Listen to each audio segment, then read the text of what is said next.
première des choses, comme je mentionnais, ça fait longtemps qu'on sait ça. Donc, si l'angle d'incidence d'un rayon lumineux, lorsqu'il passe d'un milieu moins réfringent, excusez-moi, plus réfringent vers moins réfringent, donc est inférieur à l'angle critique, alors le rayon subit une réfraction en s'éloignant de la normale.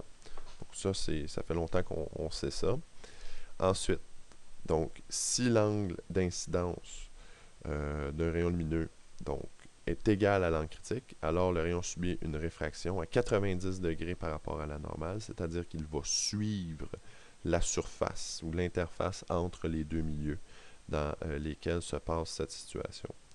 Ensuite, pour terminer, donc si on dépasse l'angle critique, donc si l'angle d'incidence est supérieur, alors le rayon subit une réflexion totale interne, et cette réflexion totale interne, je vous rappelle, ça fait en sorte là, que euh, notre angle d'incidence par rapport à la normale ici, donc θ i, est égal, bien sûr, à l'angle ici de réflexion, pardon, θ r. Donc c'est comme s'il y avait un miroir ici entre les deux interfaces. Ça reflète, et je vous avais démontré le principe notamment avec tout ce qui était là, la fibre optique et réflexion totale interne là, dans justement un matériau comme celui-là. Donc voilà. Donc là, ça c'était ce qu'on avait vu jusqu'à présent. Il nous restait maintenant à calculer ou être capable de calculer la valeur de l'angle critique et peut-être faire des calculs un petit peu plus avancés avec ça. Donc laissez-moi juste effacer tout ça ici et passer à la diapo suivante. Donc voilà. Oh, pas trop vite. Donc voilà. Donc première étape qu'on veut faire, c'est qu'on va être capable de justement de trouver une formule qui va nous permettre dans n'importe quelle situation de calculer l'angle critique d'un milieu par rapport à un autre. Donc j'ai dessiné ici une petite situation où il y avait un angle critique. On peut ajouter quelques informations dans cette situation-là. Je vais mettre mon crayon en blanc pour que ce soit bien visible. Donc encore une fois, l'angle qui est ici, c'est l'angle critique parce que mon rayon dévie à 90 degrés par rapport à la normale. Donc, je vais l'indiquer ici très clairement, ou relativement clairement, là, on s'entend, avec un petit carré. Laissez-moi refaire mon θ, je ne l'aime pas, il n'est pas beau. Et voilà, on va se reprendre. Donc, θ, je trouve un petit peu mieux. Voilà. Donc, on va essayer de démontrer une formule avec ça. Donc, qu'est-ce qu'on connaît? Quel outil mathématique ou quel outil connaît-on par rapport aux différents calculs par rapport à la réfraction? Ben, c'est la loi de Snell-Descartes. Donc, c'est ce que j'avais ici. Et je vais essayer de déterminer, là, ou de travailler un petit peu avec la loi de Snell-Descartes pour faire en sorte de trouver une loi un petit peu plus précise qui va convenir exclusivement à l'angle critique. Si j'avais à remplacer dans la loi de Snell-Descartes quelques informations pour obtenir ou pour préciser là, ou pour spécifier la loi de Snell-Descartes à la situation présente. Donc, je pourrais remplacer certains termes. Donc, le N1, je ne le connais pas. C'est l'indice de réfraction du premier milieu. Donc, le premier milieu qui serait celui-là ici, N1.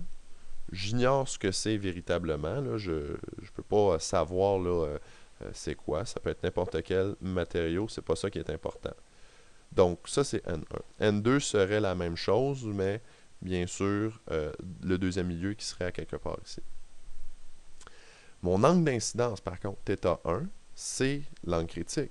Donc, dans ma formule, et je vous suggère bien sûr de noter tout ce que je vais noter à l'instant. Donc, N1 reste identique. Oups, c'est pas égal, excusez-moi. Donc, N1, ça reste pareil. Après ça, c'est sin θ1 que je peux remplacer par sin θc est égal. N2, je ne le connais pas plus, je ne connais pas nécessairement c'est quoi le deuxième indice de réfraction du deuxième milieu. Et sin θ2, donc sin θ2, θ2 c'est quoi? Ben c'est 90 degrés, puisque le rayon reflète ou réfracte, si on veut, là, à 90 degrés par rapport à la normale. Donc 90 degrés comme ça. Et là, dans cette formule, je vais tenter d'isoler mon θc. Donc, c'est pas tellement compliqué, surtout que je vais juste réécrire ça ici parce qu'il y a quelque chose qu'on peut simplifier très facilement. Donc, sin θc. Donc, égal. N2 reste ainsi. Sin de 90, vous savez ça depuis l'année passée, ben c'est égal à 1. Donc, ça simplifie énormément le calcul ici parce qu'on n'aura pas à calculer de sinus ou quoi que ce soit. Maintenant, si je veux encore plus isoler mon θc, ben, qu'est-ce que je vais faire? Je vais tenter de le garder seul du côté gauche de l'équation ici. Donc, ce que je vais faire, je vais diviser d'abord par N1 de ce côté-là. Je vais diviser par N1 ici.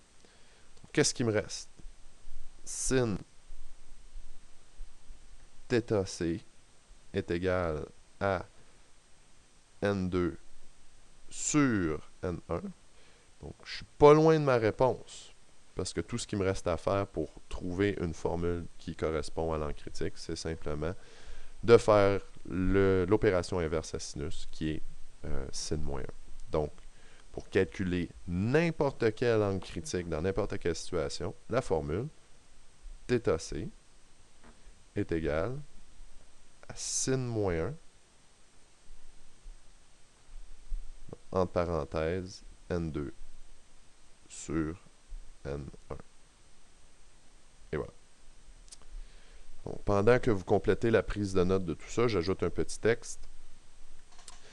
Donc, une situation d'angle critique, ça je le répète depuis le début, est seulement possible lorsqu'un rayon passe d'un milieu plus réfringent vers un milieu moins réfringent. Et ça va être très, très, très facile à voir ou à constater lorsque vous allez utiliser la formule d'angle critique.